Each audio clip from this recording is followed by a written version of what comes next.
ঘিলামৰাত বৃহৎ পকী তোৰণৰ শিলান্যাস স্থাপন অনুষ্ঠান। বৃহস্পতিবাৰে ঘিলামৰা কৃষ্টি ভৱন প্ৰাংগণত এখন বৃহৎ আকাৰৰ পকী তোৰণৰ শিলান্যাস স্থাপন অনুষ্ঠান সম্পন্ন কৰা হয়।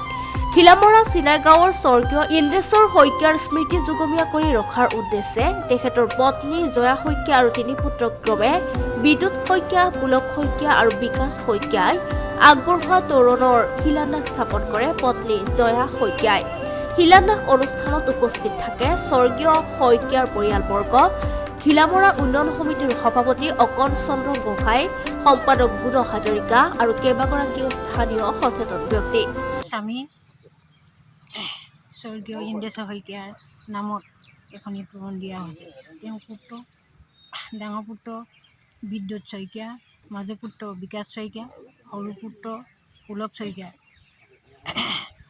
তেওঁলোকে দেউতাকৰ নামত এখনি তোৰণ দি ঘিলামৰা কৃষি ভৱনৰ প্ৰাংগণত দিবলৈ সমৰ্থন হৈছে। আৰু ইতিমধ্যে আজি শিলান্যাস হ'ল। ইতিমধ্যে আজি উদ্বোধন কৰা হ'ল। গতিকেলৈ তেখেতৰ আত্মাই শান্তি পাবৰ কাৰণে আমি পৰিয়ালবৰ্গ হৈ, মোৰ জ্যেষ্ঠ দেউতা আছে, মোৰ দেউ আছে, মোৰ বোৱাৰী আছে, গতিকে সকলোৱে আশীৰ্বাদ কৰিছোঁ তেওঁ য'তে নাথাকক লাগে, তেওঁ সুখে শান্তিয়ে থাকক, তেওঁ আত্মাই সদ্গতি পাওক, আমি তাকে কামনা কৰি কৰিম। মোৰ ককাইদেউ স্বৰ্গীয় ইন্দ্ৰেশ্বৰ শইকীয়া, তেওঁ 2006 চনত পৰলোকপ্ৰাপ্তি হৈছে। তেওঁ SSB বিভাগতে চাকৰি কৰিছিলে।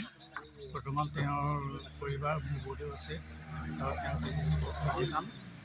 তেওঁৰ স্মৃতি ৰক্ষাৰ্থে আমি পৰিয়ালবৰ্গই আজি ঘিলামৰা এই কৃষ্টি ভৱনক এখনি তোৰণ আগবঢ়াইছোঁ, যাতে এই অৱদানে তেওঁৰ স্বৰ্গগত আত্মাই শান্তি লাভ কৰে, তাকেই আমি কামনা কৰিছোঁ।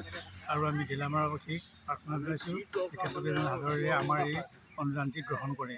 এয়াই আমাৰ আশা, এয়াই আমাৰ ভৰসা।